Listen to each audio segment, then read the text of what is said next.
Welcome to Speak Up and Stay Alive RadiOh with author, speaker, and your host, Pat Rouleau. Finally, someone willing and able to blow the top off hidden healthcare and hospital dangers. She's provocative, upbeat, balanced, fearless, fresh. Pat has over 20 years of experience as a professional public speaker and knows how to approach this important subject with enough humor and wit to keep you informed, entertained, and empowered.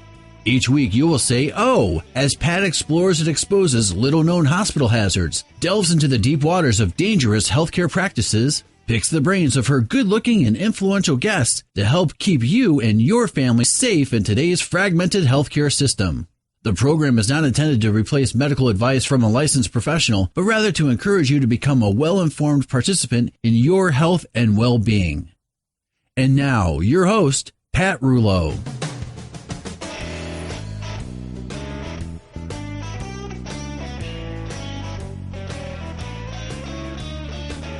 Hello, I am Pat Rouleau, and I will be your hostess, your one-stop patient safety radio hostess, where I will spend the next hour serving you a generous helping of everything you need to know to help you and your loved ones stay safe during any doctor or hospital visit.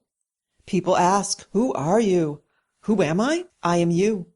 I am every person who has ever been in a hospital or doctor's office and has received less than acceptable treatment.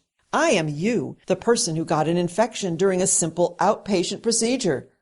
I am you, the patient whose questions are ignored, who struggles to speak to the doctor as he or she has one foot out the door. I am the missed heart attack, the hospital-acquired infection, the wrong diagnosis, the unanswered call button. This patient safety show is all about you, your family, your friends, and your loved ones. Speak Up and Stay Alive RadiOh. Yes, that's O-H with an exclamation point. Will cause you to say, oh, as each week we delve into little-known hospital and healthcare dangers. When you understand why something happens, you are better equipped to do something to change it and prevent it from happening to you. If enough people begin to speak up, together, each of us can alter the current precarious path of today's unsafe healthcare practices. Well, today is the middle of August, and already in my backyard, the pin oak tree is dropping leaves. I guess I'd better hurry up and have some summer fun. I even saw candy corn in the drugstore last week. Yikes.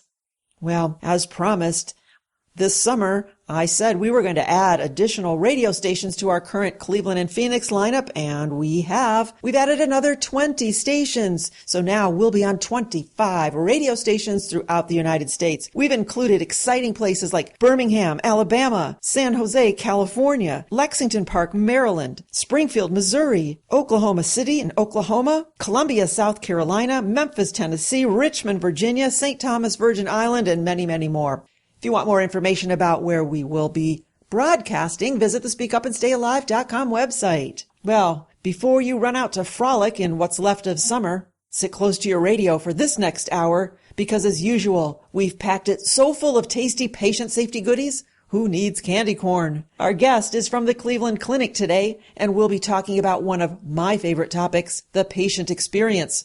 You do want to hear this, so sit back in your favorite comfy seat. Turn up the radio, turn down any other ringing or buzzing devices, and enjoy this next fast-paced hour with us. But now, it's time for the healthcare hazard of the week.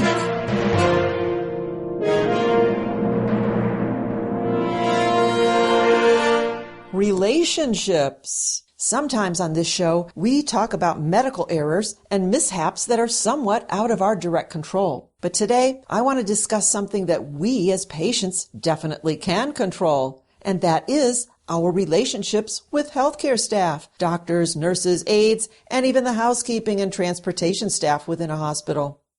What do I mean? Well, think about how many people there are in the hospital on any given day. Thousands and thousands. And who are you? You're the new heart attack in room 202 or the hip replacement in 303. No one really knows anything about you, and it seems like no one really cares. Is there something we can do about this anonymity?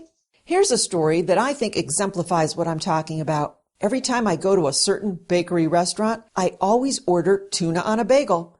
No tomatoes, please, but I would like lettuce and onion. Now, mind you, this is not a sandwich that is on the menu. In fact, in order to save time, this establishment has many sandwiches pre-made, so the customer can quickly point and be gone. So when I order my sandwich, I am now an irritating customer who wants something special. The employee has to stop the usual routine and make a special sandwich. Every single time the sandwich is served to me, it is wrong. I always get tomatoes. I'm not sure why it's beyond belief that someone might not want tomatoes, but they always show up. Usually the onions are missing and always the tuna is smushed onto one side and the bagel is uncut. So now I have to go back to the counter and get a correct sandwich, or usually I just deal with it. Remove the tomatoes, forget about the onions, and oh, did you ever try to cut a bagel with a blob of tuna with a plastic knife? Not easy and not good. I always end out with tuna on my hands. It's just a big mess. Well, one day, as I was placing my irritating order, I complimented the gal behind the counter on her beautiful necklace. I asked about the purple stone, which I thought to be sugilite. Quite surprised that anyone would recognize the stone, she said yes. Then I asked, was it made by a Navajo named Harvey Begay? Her eyes opened wide. Why, yes, how do you know this? I then explained that I used to own an American Indian art gallery and made many trips to New Mexico to purchase art for my shop. So we chatted for a few moments longer, and then I went to find a seat in the restaurant. A few minutes later, when someone served me my sandwich, guess what? For the first time ever, it was made correctly. Tuna, lettuce, and onions all spread evenly and smoothly on a bagel that was actually cut in half right down the middle. And no tomatoes. And do you know what I attribute this dining miracle to? Yep, you guessed it. She and I developed a little relationship. We had a meaningful conversation. I became someone to this employee besides an irritating sandwich that is not on the menu. So let's move this to the hospital. What if you can become someone special, a friend, and not just the irritating call bell in room 203? Well, if you're not feeling well, you may not be able to do this by yourself, and that is why it's so important to have an advocate with you, someone to make friends with the hospital staff. Here are a few ways to stand out, and in a good way. First of all, come prepared with knowledge. The more you know, the less dangerous the place will be. Bring a current list of all medications, allergies, emergency contact numbers, healthcare power of attorney, living will, and so on. You will stand out, because trust me, not many patients do this. Now you will stand out as being a smart patient. Bring a small poster of pictures of you when you're healthy and happy, your spouse, children, grandkids, pets, your garden, anything that allows others to see you as a real person with a real life and not just the faded hospital gown and messy hair. Now, when Nurse Susie asks about the kids in the picture, you can ask Nurse Susie if she has kids or grandkids. When she tells you about her son's upcoming soccer game, you can inquire the next day about the results. Did Johnny's team win? Find out what matters to them. Find some common ground. Do you both like a certain TV show? Are you both fans of a local sports team? Now you are a friend. You care. They care. And no one wants to hurt a friend. Remember people's names and use them often. Everyone loves to hear their name. Keep track of the folks who enter your room. And when someone finishes with a service, thank them. Thank you, Terry the transporter, for getting me to the X-ray department this morning. Thank you, Helen Housekeeper, for wiping down the bathroom. Actually, a phrase that gets a lot of attention is this: thank you for helping me, or thank you for helping us.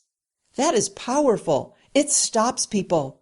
First of all, not many folks are actually thanked. And secondly, people do want to help. So when you phrase it, thank you for helping me, it allows the other person to feel important. And you can't get any better than that. And preface any request with the word please.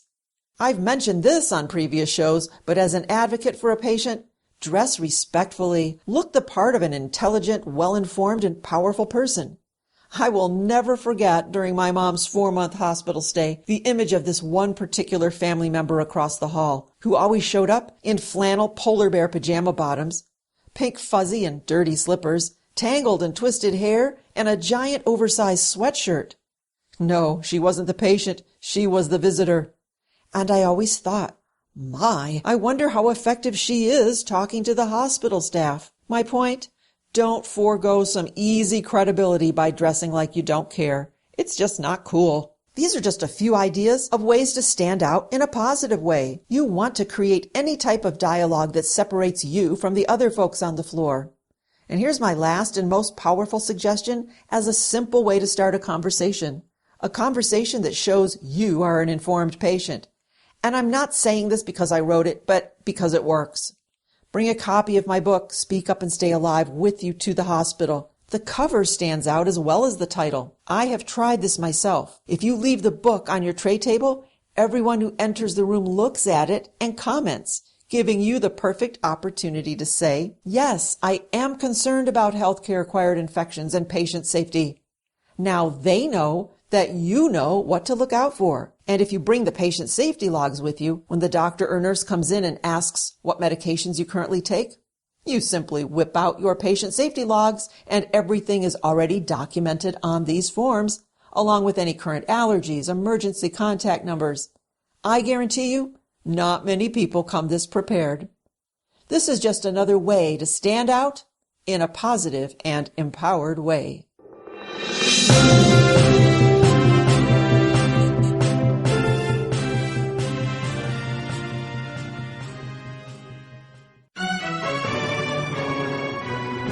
Let's spend the next 2 minutes with my friend, Casey Quinlan, a patient activist, now famous for the question that should be on everyone's lips when they enter the healthcare world, and that is, how much is that? Welcome to the show, Casey. It's always great to be here. Thanks. Casey, why is that such an important question? How much is that is something that no one asks or very rarely asks in healthcare. As far as I'm concerned, those are the 4 words that would actually transform healthcare for the better. How much is that? We can educate ourselves. We can educate our doctors, because most of the time doctors don't even know. And I think that everyone should be encouraged to understand what the costs of treatment options are so that we can really work toward shared decision-making. Is there any other place in our life that we do not ask that question? I can't think of one. Me neither. I can't think of one. When you go to buy a car or you go to buy groceries, imagine if you go in and you're like, yeah, I want the blue car over there. And then you only find out how much it costs after you take it home and it's already yours and you've signed the papers. That doesn't make sense to me. Part of the problem is many times you ask what a procedure or a test costs and the office staff looks around. Well, I don't know what healthcare insurance you have. Absolutely. But there is a way that a consumer can offer some helpful information and education to the healthcare teams that they work with. They can visit clearhealthcosts.com or Healthcare Blue Books. There's also costsofcare.org. So I think that if we all work together, patients, doctors, to answer each other's questions, I think we'll be doing a lot better across the board. Absolutely. Ask how much is that. Casey, where can our listeners find out more about you, and where can they purchase your book, Cancer for Christmas? There's a link to Amazon from my site, cancerforchristmas.com, and then my main business site is mightycasey.com, and there they can both find links to Cancer for Christmas and all of the other work that I do, both in healthcare and outside of healthcare, to help create media that educate audiences on what the value is that you bring to the planet. And you bring quite a bit to us. You're full of energy. Thank you for sharing yourself and your advice with us today. I know you'll have more goodies for us next week. I'm always happy to be here. Thank you, Casey.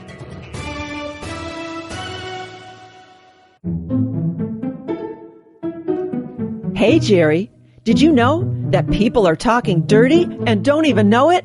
What do I mean? Think of cell phones and office telephones. Thanks to you, they're covered with thousands of Jerrys just like you. The germs on a person's hands go onto the phone, and a lot of respiratory viruses are expelled when you talk, sneeze, or cough. Thousands of people each year miss time from work thanks to all of this dirty talk. So what can people do? Sanitize your phone daily with a disposable disinfecting wipe, and clean your hands every so often with soap and water if possible, or at the very least, a healthy squirt of liquid alcohol-based hand cleaner. Talking dirty isn't nice, and it's not healthy. Stay safe. For more information, visit speakupandstayalive.com. Oh, Jerry, now what are you doing on the bottom of that lady's purse? Brought to you by Generation America, the smart and traditional 50-plus membership organization. And they provide a full range of benefits to members. If you're looking for quality Medicare supplement, their rates are lower than the other 50-plus organization 3 out of 4 times. Generation America. To join and to find out more, visit generationamerica.org.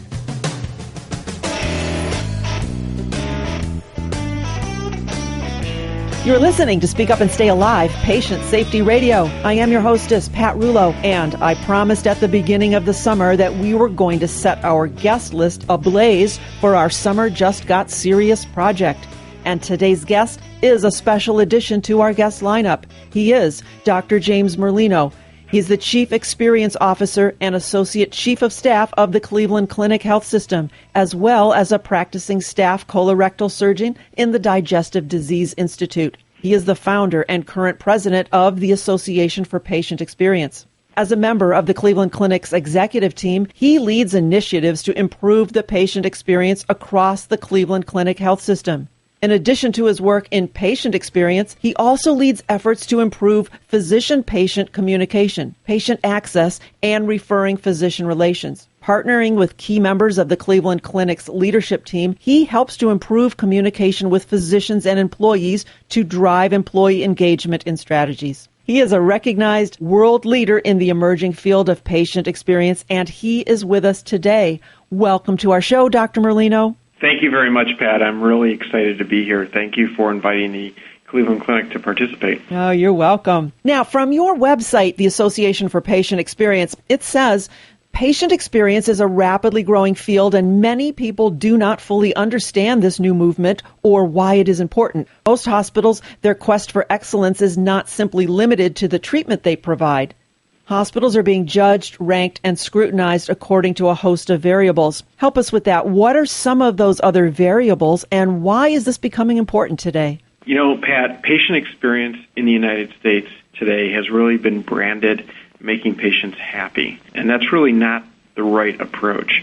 It really is about how we deliver care to patients. So here's what I mean by that. So when you look at the HCAP survey, which is the Medicare-mandated in-house hospital survey, there are 9 questions that relate to how well caregivers communicate with patients. Now, surely, if you were just judging whether or not patients were happy, you wouldn't need 9 questions. But the point is this. When you think about how well nurses communicate at the bedside, if you can improve that dynamic, we improve medication errors. We decrease medication errors. If you improve the way physicians communicate with patients, compliance with treatment goes up. If you improve the way physicians communicate and coordinate with other caregivers, like nurses, coordination of care improves. And those things drive quality. There's no question that when you communicate better with patients, they're happier, and that drives satisfaction. But the point is in the final. If you impact all 3, safety, quality, and satisfaction,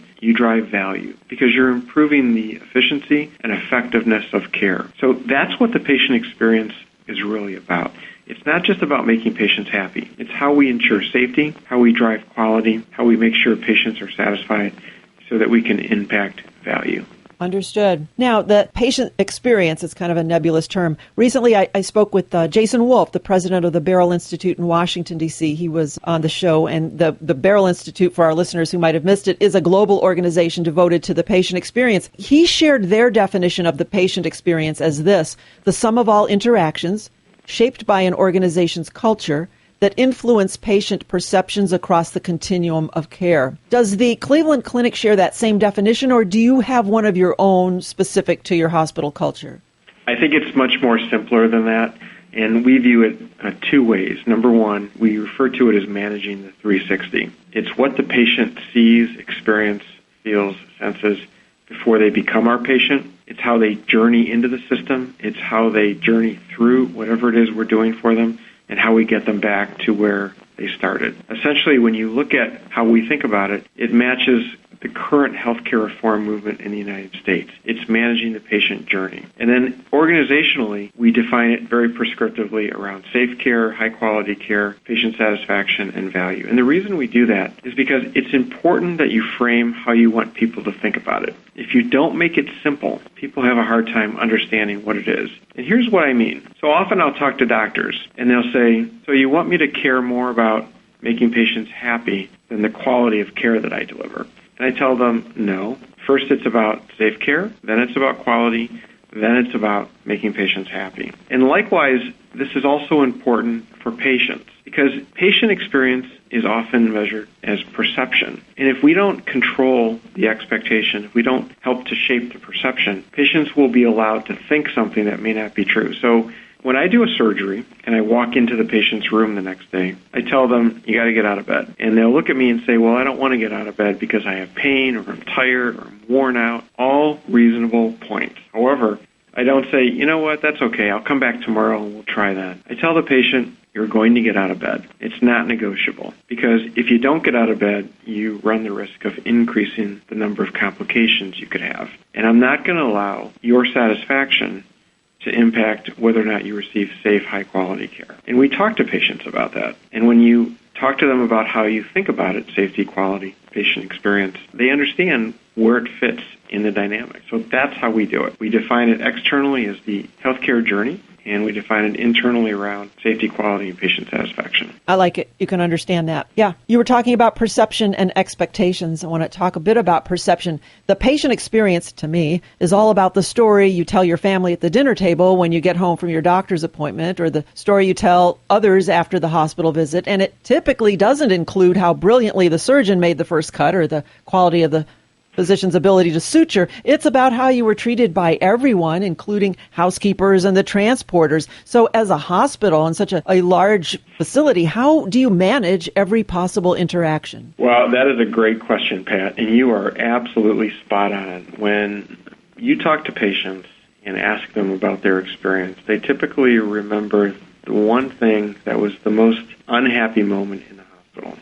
And that could be receiving cold food. It could be the phlebotomist who stuck them 10 times in the arm and couldn't get the blood. It's often not about the surgery or the medical care. And so I think it's important, number one, that everybody in your organization understands how patients define the experience. And number two, you've got to get everyone in the organization to get this concept called empathy.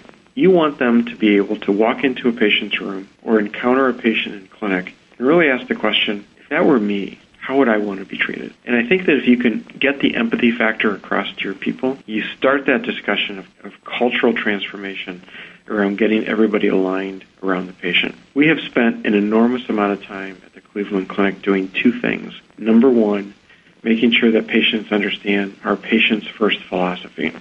And that is that everything we do, everything we think about, everything we transform, it's always done for the patient because that's who we serve. And the second thing is we want everybody at every level in the organization to understand very clearly what the burning platform is, so why this is important. But more importantly, number two, we want them to know what they need to do to impact it. And if you're a frontline person who sweeps the floors or a nurse who sees patients or a physician that treats patients, what are our service excellence standards? How do we want you to treat the patients? How do we want you to talk to the patients? If you're a leader, it's service excellence standards, and it's understanding that you're going to be held accountable for how well your area drives performance metrics around the patient experience. You've got to set the North Star, which is the patient, and you've got to clearly get everyone engaged around being empathetic and understanding what their role is. What else does the Cleveland Clinic do to help with this educational process? The things that you talk about, we want patients to be advocates. We want them to be mean to us. We want them to ask questions. We want them to yell at the nurse or the doctor that comes in the room that didn't foam in or wash their hands. Because that's not annoying. That makes us better. And by the way, it creates a partnership where we're all engaged around trying to be safer. So that's what we want. We want our people on the front lines telling patients to ask questions. We want them to challenge people. We want them to be their advocates. We want their family members to be advocates. You know, delivering health care is hard. And frankly, Pat, hospitals kill people. They don't do it intentionally. And we work very, very hard to prevent it. but we make errors that hurt people and kill people. And the more advocates that we can have that work with us as partners, the better everybody's going to be. I think that so many folk, they are so intimidated to even ask a healthcare provider to please wash your hands, or what does this mean, or ask questions. I just don't know how to get past that, because we can now empower, enable, and equip the patient. But if the culture doesn't allow that within the hospital walls, then, what are these patients left with? So. Well, and here's an admission to you. When my father became sick, I was a physician, and I was appalled at my behavior because I found myself being very passive. And it was fascinating to look at my emotions or think about my emotions, because I didn't want to say things or ask too many questions for fear that I was going to offend the caregivers, that then it would impact my father's care. And that sounds crazy, and I'm a surgeon. Yes. But it is absolutely true. If healthcare workers fall into that submissive state, think about how it is to be just a patient that's uneducated from the standpoint of medical delivery.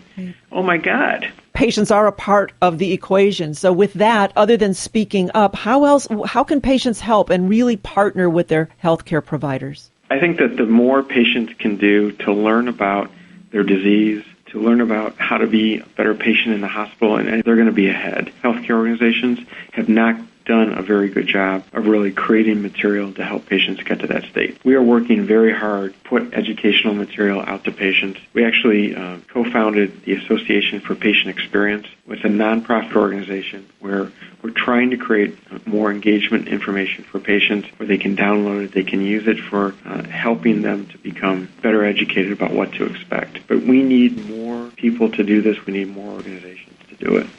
And I just joined that organization. So, yeah, it was an excellent website and lots of good information. You mentioned before that part of the educational process to patients is to help address their fears, whatever those fears might be. And I know a lot of folks have fears prior to coming into the hospital. Paul Levy was on our show recently, and when he was the CEO of Beth Israel Deaconess Medical Center in Boston, he posted a public blog that disclosed all of the good and bad things in real time that occurred within the hospital in the name of transparency. Do you think that public transparency regarding issues such as infection rates and wrong site surgery numbers and so on, do you think that's a positive way to interact and inform patients and potential patients? I think public transparency is helping to transform healthcare. When my boss, Dr. Toby Cosgrove, was the leader of our heart center about a decade and a half ago, one of his challenges was to bring a bunch of different heart programs in Northeast Ohio together. And one of the first things that he did was he said, if you want to be part of the network, you've got to be completely transparent with your data for individual surgeons and your program. And he modeled that leadership by being the first to say, here's what our data is. And it had the result that you'd expect. It caused providers of cardiac services to stop providing cardiac service because they couldn't be transparent.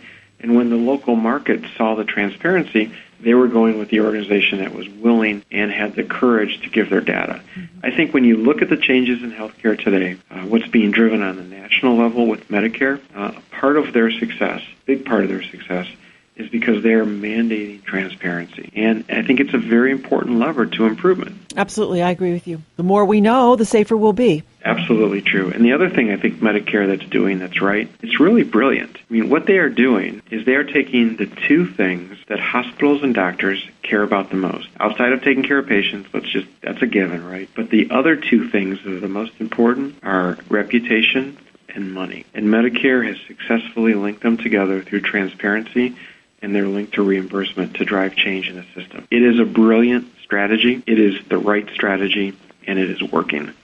Well, Dr. Merlino, how can our listeners learn more about you and what you do? Well, Pat, they can certainly go online and look at patient experience at the Cleveland Clinic. We have a website, and we talk a lot about what we do. But more importantly, I think they should learn about the Association for Patient Experience. It's patient-experience.org. It is a nonprofit organization. It is set up to help patients better understand our healthcare environment, and also to bring people together at the front lines that work on improving the patient experience every day. You know, at the end of the day, we are all in this together. We are a big organization. We're very fortunate to be successful, but our mission every day is to do what's right for patients, and the best things that we implement that help to improve the patient experience come from other places that are doing it. And so we steal mercilessly, we share mercilessly, because we are all in this together, and the only way we can improve is to work together.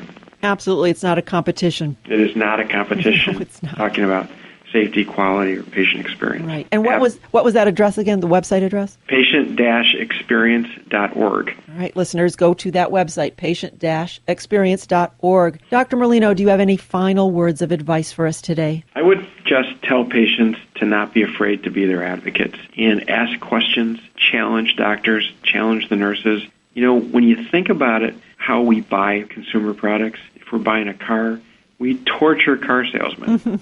And it's a car. But we don't torture healthcare providers when we're talking about providing a service that touches us in the most personal way possible. We have to raise the game for patients to be advocates for themselves. We have to teach people, we have to empower people, because at the end of the day, we need them to be our partners. So don't be afraid. Thank you. That's excellent advice. I thank you so much for taking the time to help our listeners understand the patient experience from the viewpoint of a hospital, and especially a hospital such as the Cleveland Clinic. Thank you for being with us today. Pat, thank you very much. It was my pleasure and the clinic's honor to participate.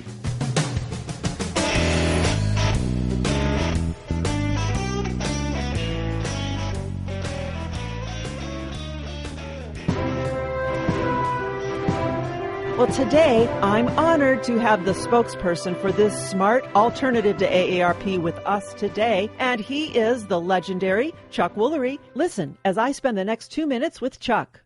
Welcome to the show, Chuck. How are you? I'm good. How are you, Chuck? Good. Nice to be on your show. Well, thank you. How can our listeners who may currently be involved with AARP make the smart move to Generation America? When you're moving parts of your life from one entity to another, like AARP to Generation America, they handle all that. Right. They take care of all that. And a lot of times, since we're not an insurance company, like AARP is an insurance company, so they're going to charge you what they can charge you. We're looking for the best deal for you, so a lot of times we can get a much better deal for you. We offer all the same things that they offer. Mm-hmm. So, you know, now that I've got my commercial out of the way.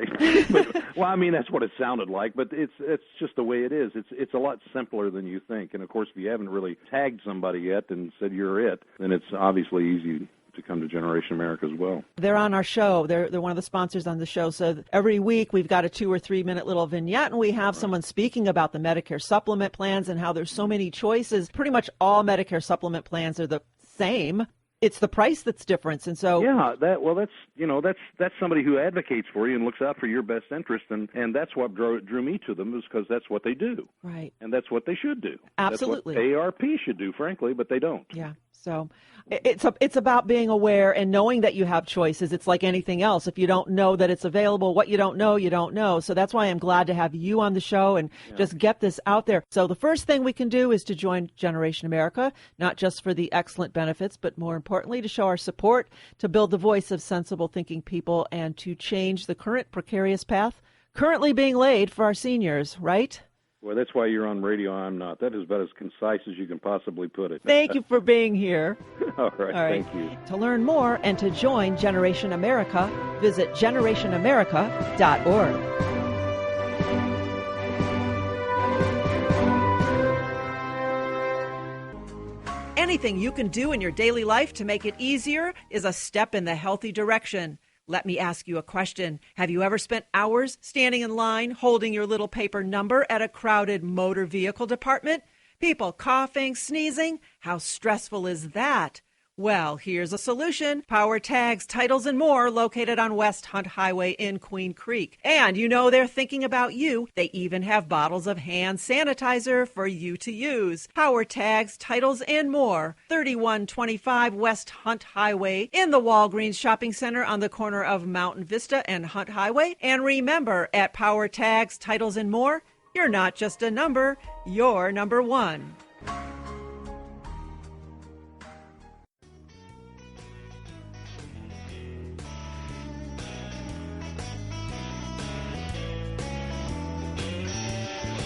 You're listening to Speak Up and Stay Alive, Patient Safety Radio. I am your hostess, Pat Rouleau. So happy to spend this hour with you to help you survive any healthcare or hospital encounter. Now, if you tuned in a few weeks ago, you heard my healthcare hazard of the week, that being smart meters. If you are not familiar with this new digital meter that is being forced on everyone throughout the country that emits electromagnetic radio frequencies all over your home, I encourage you to go to our website, speakupandstayalive.com, and listen to my information. There is a link to that week's segment that I encourage you to share. In some states, you can opt out, but you need to know that, and no one will voluntarily tell you.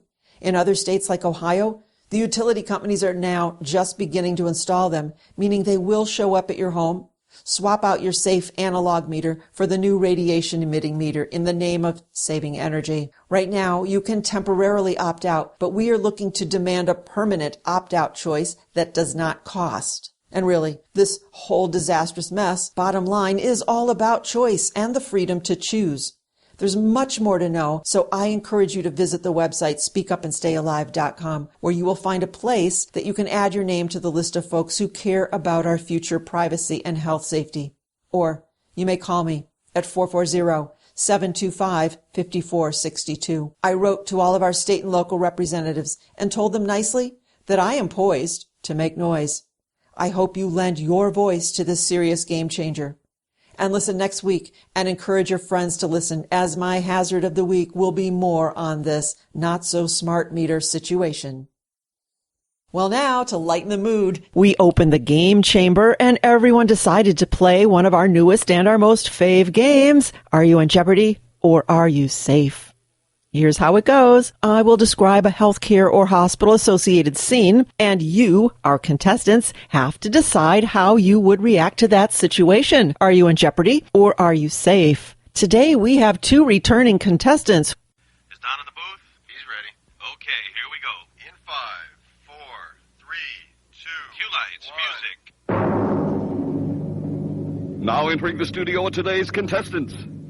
This is Bob from Gatlinburg, Tennessee, and I'm a former financial planner. One of our great contestants, and we have another one. I'm Eric. I'm a regionally famous radio producer from Northeast Ohio. Eric is back. These were two tough competitors, right? You got it. Radio rivals. These people will compete today on... Are you in jeopardy, or are you safe? All right, and we have you, our dedicated to patient safety listeners from all over the globe. All of you will compete today on Are You in Jeopardy or Are You Safe? You guys ready? Let's get it on. Let's do it. Okay. All right, here's the first scenario. You are a patient in the hospital. A transporter pops in with a gurney and announces, okay, we're heading down to the radiology department for a CAT scan. You ask why. The transporter replies, because your doctor ordered it. Are you in jeopardy or are you safe? Personally, I think you're in jeopardy because I wouldn't go anyplace unless I talked to the doctor to find out why he ordered it. What do you think, Eric? Is that order in writing? Is that writing legible as well?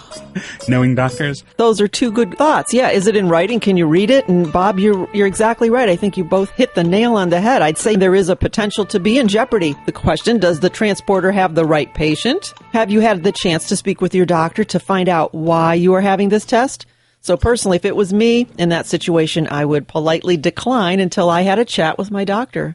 You guys are both right. Go for it. Okay. All right. Yay. All right, here's scenario number 2. You are visiting an elderly person in the hospital. She seems noticeably confused, agitated, and speaks with slurred speech. Is she in jeopardy or is she safe? I'm tempted to answer safe just to see what you'd say, but there's no way she's not in jeopardy. I'd say she's in jeopardy, but there's really not enough information to know what. Why is she slurring her speech? I don't know. Yeah. You need more information. We do need more information, but I would say particularly if that's a new way of behaving, if this person hadn't been behaving like that the day before, I would start by looking into her medications. There is such a thing as hospital-induced delirium that's caused by a combination of drugs, sleep deprivation, pain, dehydration, and the disturbance of the body's natural rhythm. According to estimates, a whopping 80% of elderly patients in intensive care units develop delirium. That's pretty scary. Yeah, I think this is a case for having an advocate or a family member know what to look for and how to correct such things. My book, hint, hint, hint. All right, here's scenario number 3. You are recovering from surgery. While laying around, you listen to guided imagery and relaxation audio. Are you in jeopardy or are you safe? What are you using to listen to that? Oh.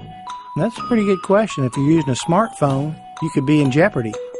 You guys are taking this to a whole nother level. It's a level you weren't expecting, wasn't it? Absolutely, but let's talk about that for a moment. Exactly. What device are you listening to it on? Yeah, if it's your smartphone, let's think about the radiation. All right, guys. Well, I was going to say that it sounds safe on the one hand because there have been over 200 research studies that have explored how mind-body techniques help prepare people for surgical and medical procedures and help them to recover faster. These studies show that guided imagery may reduce stress and anxiety in patients before and after surgical and medical procedures. Probably not a bad idea for everyone in general, but now that you two brought up the device that they might be using, we have to rethink this question, yeah? Well, that's very true. I mean, yeah, the idea itself is a good one. I was just thinking, are these earbuds that haven't been sterilized, any times in the last 6 months or sooner? That's a good thought too. Well, I just blew that question out of the water. Hey, Eric's getting good. I know. I think he's going to be the winner by default just for that thought. All right, you guys, you're awesome. Here's scenario number 4. You are a patient in the hospital. A nurse walks into your room and hangs an IV bag. Are you in jeopardy or are you safe? I'm saying you're definitely in jeopardy because, one, what's in the IV bag? Who mixed it? Honestly, I'm not sure if that's enough information. Yeah, you're right. There really isn't a lot of information there, but I agree. And I don't mean to be an alarmist, but every IV bag has the potential to be incorrect on some level. It might not be yours. It might be given at the wrong time. It might not be mixed correctly. And going back to what you said, Bob, here's a little known fact. The majority of the public is not aware of the fact that pharmacy technicians are being used to compound virtually all of their intravenous medications, the IV meds, while they receive treatment. There are still many states that have absolutely no requirements or proof of competency whatsoever for the pharmacy technicians who routinely compound these medications on a day-to-day basis. Here's what I suggest. You can request during a hospital stay that only a registered pharmacist prepare your medications. And I've made it easy for you to do that. You simply go to our website, speakupandstayalive.com. On there, you will find a post that says 2 important form letters that can save your life.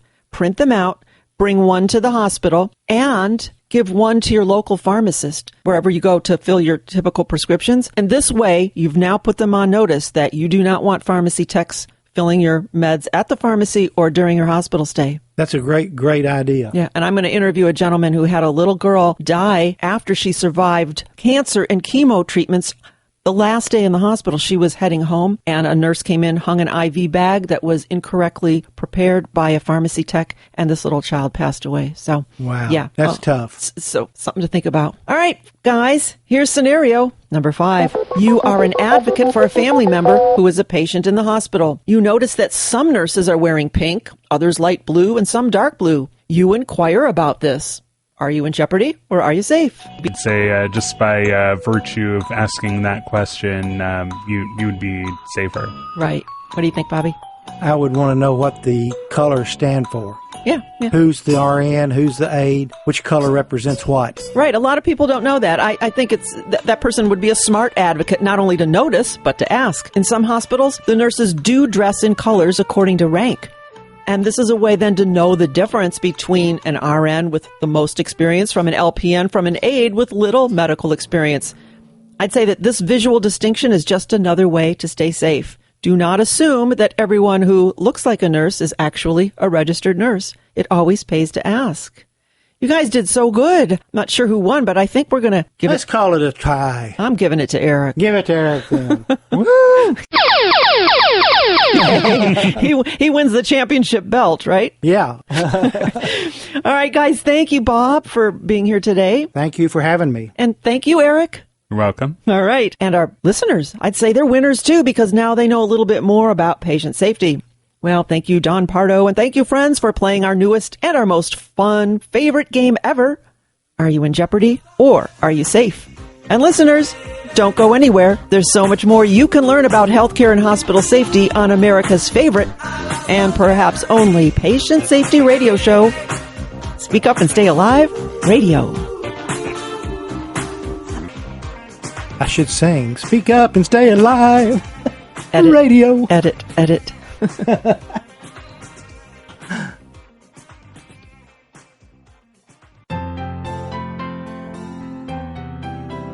someone you know have a complicated medical situation? What about a hospital insurance or billing problem? Need help with a healthcare appeal? Or do you just need someone who can coordinate your care? Listen as I spend the next 2 minutes with Hari Khalsa, better known as the Healthcare Whisperer. She always has the answers. Hari, tell us, our medical records, how can we access them, and do we have the right to do that? I tell people that you got to have your medical records. It's so important to know what's being written because there can be mistakes in your medical record. It's actually very simple to access your medical records. The first thing to do is you can either call them, you can visit them in person, or you can send them a fax. What you need is the form. Each department has a form to release your medical records. Fill that out, hand it in, and they should, by law, get it to you within 30 days. If you get any trouble, if anybody says, no, we're not giving you your medical records, no, not today, I always tell people, ask for a supervisor because it is your right to have a copy of your medical records. Now, it's important to know that most places do charge you for it. So be prepared to know exactly what you want. If you've been in the hospital a lot, your medical record is going to be very large, and you're probably going to have to pay money. Although I've been able to negotiate that down. But a lot of times it can cost $100 to get a full record. So know exactly what it is you want. Do you want your labs? Do you want the copies of the x-rays, or just the doctor's notes? So tell them exactly what you want and know that it's your right to get them. Right. I think that's the key. Just knowing that you do have the right to those medical records and not to leave until you do speak with someone or you do get a copy of them. Excellent information, Hari. How can our listeners find out more about you and where can they contact you? Well, they can go to my website at HealthcareWhisperer.com. They can contact me at 866-980-4325 or on Twitter at HariK108. Well, great. Thank you, Hari, for sharing your wisdom with us today. And we look forward to your return next week. Oh, great. I look forward to it. Thank you so much. Thank you. And remember to visit Hari at HealthcareWhisperer.com. One of the most thoughtful things you can do for your family is to leave detailed funeral information of your wishes. Making funeral arrangements at the time of loss is extremely difficult for those left behind. Pre-planning is easy, especially when you work with my friends at Mountain View Funeral Home and Cemetery. Remember, planning is bringing the future into the present so that you can do something about it now. I encourage you to begin the conversation and call Mountain View Funeral Home and Cemetery to receive the information that will guide you in a most helpful and gentle way. To schedule a confidential and free consultation, visit mountainviewfuneralhomeandcemetery.com or call 480-832-2850. Once again, we have my friend Elizabeth Bailey with us, and she is ready to share some valuable patient safety checklists with us found in her book, The Patient's Checklist. Listen as Elizabeth spends the next 2 minutes with us to share some of her easy-to-use checklist tips and tools. Elizabeth, what critical information do families know about the patient that is important for the care team to know? I often think friends and family think that they don't play an important role in high-tech medical care. But friends and family possess critical knowledge of the patient as a human being with a history, a life before the illness. The person comes first to the family, the patient second. Consequently, a family's observations about a loved one can make a really tremendous but often overlooked contribution to planning and assessing treatment. Your family is the one who knows what is the normal for you. The individual patient's story is as important in judging the efficacy of treatment as scientific data. So every individual is unique and responds uniquely, no matter how standardized the treatment is. And families can tell if a patient is uncomfortable or if they don't seem like they're responding well to treatment in a way that doctors and physicians and nurses who aren't familiar with the patient won't recognize. Families can also play a really important role in day-to-day care just by monitoring things like, is the pain medication effective? Is the patient getting any rest? Are they able to sleep? Is the patient getting adequate nutrition and hydration? These are comfort care issues that, frankly, nurses and physicians are too busy to pay attention to these things. And these are important parts of the healing process. The family can play an important role and take over. Just holding the patient's hand are all important aspects of healing. I know when my mom was in the hospital, that was my major job. Those little things that get overlooked, but they all add up and they could make a huge difference. Comfort care is extremely important. They do. Yes. Where can our listeners find out more about you and how can they contact you? Go to my website, which is thepatientschecklist.com. Thank you, Elizabeth, for sharing your simple hospital checklist with us as a way to keep us safe, sane, and organized. Thank you very much for having me. And remember, folks, visit our website, thepatientschecklist.com. You're listening to Speak Up and Stay Alive, Patient Safety Radio. I am Pat Rulo, your hostess and author of the book, Speak Up and Stay Alive, the Patient Advocate Hospital Survival Guide, available at all of our live speaking events or at our website, speakupandstayalive.com. That's where you can also locate radio show times, dates, and station information. That's speakupandstayalive.com. And if you want to purchase the book but do not have internet access, it's okay to call me. Lots of folks order the book by phone, so give me a call, 440-725-5462. And we do get a huge amount of phone calls, so if I do not return the call immediately, that doesn't mean that I won't. I will call you back. I am interested to speak to everyone, 440-725-5462. Today, we talked about relationships and how some simple ideas can actually change the course of a hospital stay. Look for ways to stand out in a positive manner so that your healthcare providers know at a glance that you are informed and empowered. And our guest, Dr. James Merlino, the Chief Patient Experience Officer at the Cleveland Clinic, took an honest look at what the patient experience is and what it should and could be. I encourage you to visit the Association for Patient Safety website and join. Become a member. I always say, if something doesn't seem right to you, get active. Do something about it. Become part of the solution. The website is www.patient-experience.org. Now, if you missed some of today's show and want to hear it again, it's not too late. You can go to the RadiOh link at the speakupandstayalive.com website and click the link with today's date. And let me take a moment to thank all of our radio sponsors and weekly guest experts because thanks to them, we are here, and that helps keep you safe. We have Schraff & King, attorneys for all of your advanced planning needs in Willoughby Hills, Ohio. Daryl Hicks, consultant and author of the book, Infection Prevention for Dummies. Generation America, the AARP Alternative. Elizabeth Bailey, author of The Patient's Checklist. And Junction Auto Family in beautiful Chardon, Ohio. And we also have Mountain View Funeral Home and Cemetery in Mesa and Queen Creek, Power Tags, Titles, and More in Queen Creek, Hari Khalsa, the Healthcare Whisperer, your champion for healthcare advocacy solutions, Casey Quinlan, Mighty Casey Media, and author of Cancer for Christmas, and the Coyote Coupon Books. I encourage you to support these fine folks, and you can find their information at the speakupandstayalive.com website. Oh, and be sure to listen next week as our Summer Just Got Serious guest lineup continues.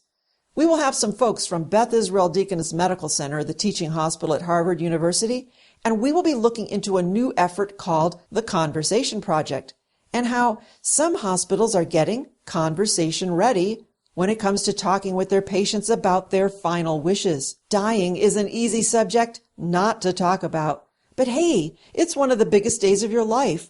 Why not experience it in a way that makes you happy? Statistics point to the fact that 70% of people say they prefer to die at home, yet the reality is that 70% of people actually die in a hospital, nursing home, or other facility. I think you'll get a lot of valuable ideas from our two guests. Now, you may not be familiar with some of these fine folks that we have as guests, but our summer guests are hotter than a backyard barbecue grill in the middle of August. And that's hot. So share this radio show with your friends, your neighbors, your in-laws, your outlaws on Facebook and Twitter. Tell them to cancel all plans, mark their calendars, and set all alarms for when? Oh, you know when. Saturday mornings in Phoenix, Arizona from 6 to 7 Mountain Time on AM 1360 KPXQ. And then on Sunday mornings in Phoenix, you can listen from 9 to 10 Mountain Time on AM 960 KKNT. Or you can always listen live from anywhere in the world via the internet. Check the SpeakUpAndStayAlive.com website to find out how. Start your week with an O. Speak Up and Stay Alive Radio. But in the meantime, I hope you have a healthy and a happy week. I am Pat Rouleau, and I am your guide to safe and successful healthcare and hospital encounters.